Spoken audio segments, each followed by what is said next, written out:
नमस्ते सबैजनालाई। आज म तपाईँहरूलाई एउटा सानो भिडियो बनाउन गएँ। अ, मलाई लाग्छ तपाईँहरूले केही प्रतिक्रिया दिनुहुनेछ भन्ने अपेक्षा मात्रै राख्दछु। नेपाली काङ्ग्रेसको विशेष महाधिवेशन सम्पन्न भएको छ, जसबाट गगन थापा सभापति भइसकेका छन्। गगन थापाको विरुद्धमा संस्थापन पक्षले यो अवैध हो भनेर निर्वाचन आयोगमा उजुरी दर्ता गराए। त्यसका बावजुद पनि निर्वाचन आयोगले गगन थापालाई चुनाव चिन्ह र चारतारे झन्डा प्रदान गरेको छ।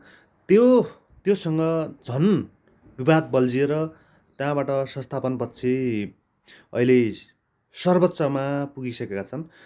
सर्वोच्चमा पुगेअनुसार मलाई चाहिँ संविधानविद त म होइन, तैपनि तर यसमा चाहिँ विधानमा नेपाली काङ्ग्रेसको विधानको धारा 17 को 2 मा के लेखिरहेको रहेछ भनेर म यसो सरसती भन्छु। तपाईँलाई कस्तो लाग्छ होइन, त्यो अनुसार तपाईँले प्रतिक्रिया दिन सक्नुहुन्छ। धारा 17 को 2 मा के भनेको छ भने, यदि केन्द्रीय कार्य समितिले आवश्यक ठान्यो भने महाधिवेशन बोलाउन सक्छ भनेको छ। एउटा अंशमा। अर्को अंशमा के भनेको छ भने, महाधिवेशन प्रतिनिधिहरूको कम्तीमा 40% वा 54%ले विशेष कारणसहित लिखित अनुरोध गरेमा पनि विशेष महाधिवेशन बोलाउन सक्छ भनेको छ होइन। त्यस्तो अनुरोध पाएको मितिले 90 दिनभित्र वा 3 महिनाभित्र केन्द्रीय कार्य समितिले विशेष महाधिवेशन बोलाउनु पर्ने व्यवस्था विधानमा छ। त्यसै गरेर अर्को धारा 2 को एउटा अर्को अंशमा यस्तो लेखिएको छ, यहाँ विशेष महाधिवेशन कति प्रकारले बोलाउन मिल्छ त? केन्द्रीय कार्य समितिले बोलाउन मिल्छ कि, व्यक्तिले बोलाउन मिल्छ कि, संस्थाले बोलाउन मिल्छ कि, होइन प्रतिनिधिहरूले बोलाउन मिल्छ कि मिल्दैन भन्ने छ। त्यसको लागि म तपाईँलाई थोरै यहाँ पढेर जानकारी दिन्छु तपाईँलाई। मैले जानेर होइन कि, मैले पढेर जानकारी दिन्छु। अब म यसरी भन्दैछु। एउटामा लेखेको छ, सिद्धान्तमा र विधानमा, नेपाली काङ्ग्रेसको विधानमा यो दुईटा प्रमुख अवस्थालाई मान्यता दिन्छ। के अवस्था हो?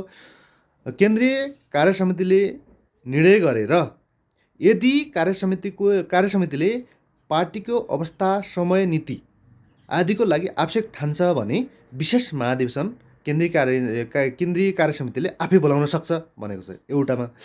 दुईटा अंशमा छ, यदि 40% प्रतिनिधिहरूले विशेष कारणसहित लिखित रूपमा माग गर्छन् भने ती मागको पश्चात 90 दिनभित्र विशेष महाधिवेशन गर्नुपर्ने व्यवस्था रहेको छ भनेको छ होइन। अब यही हो साथीहरू, यही मैले यहाँ जे छ त्यही पढेको छु। अर्को एउटा हामीले ध्यान दिनुपर्ने कुरा के रहेछ भने, यो चाहिँ एकदम महत्त्वपूर्ण छ, इम्पोर्टेन्ट पनि छ है साथीहरू। त्यसैले अहिले अब यो त्यहाँ चाहिँ अदालतमा मुद्दा गएको छ। अदालतमा सकभर यही मलाई लाग्छ, यही नै व्याख्या हुन्छ जस्तो छ होइन। त्यसैले यो चाहिँ एकदम ध्यान दिनुपर्ने कुरा के छ भने, म तपाईँलाई पढेर सुनाउँछु। यो विशेष महाधिवेशन पार्टीको विधानभित्र मात्र मान्यता हुन्छ भनेको छ है। त्यसैले विधान र राजनीतिक दल सम्बन्धी ऐनसँग पनि मेल खानुपर्छ भनेको छ। अर्को अंशमा के छ भने, विधान आयोग वा पार्टीको नियमावलीले स्पष्ट प्रक्रिया नदिएको कारणले विवाद भइरहेपछि धारा 17(2) नै आधिकारिक आधार मानिन्छ। पार्टीको विवाद, अहिले हाम्रो त पार्टीको विवाद त यो मेन अंश यही छ के। पार्टीको विवाद हाम्रो चाहिँ त्यहाँ उसमा पुग्यो होइन, त्यो निर्वाचन आयोगमा पुग्यो। त्योभन्दा पछि चाहिँ त्यो सिंहदर के त्यो हाम्रो सर्वोच्चमा पुग्यो। सर्वोच्चमा पनि मलाई जहाँसम्म लाग्छ यही धारा 17 को 2 नै लागु हुन्छ होला।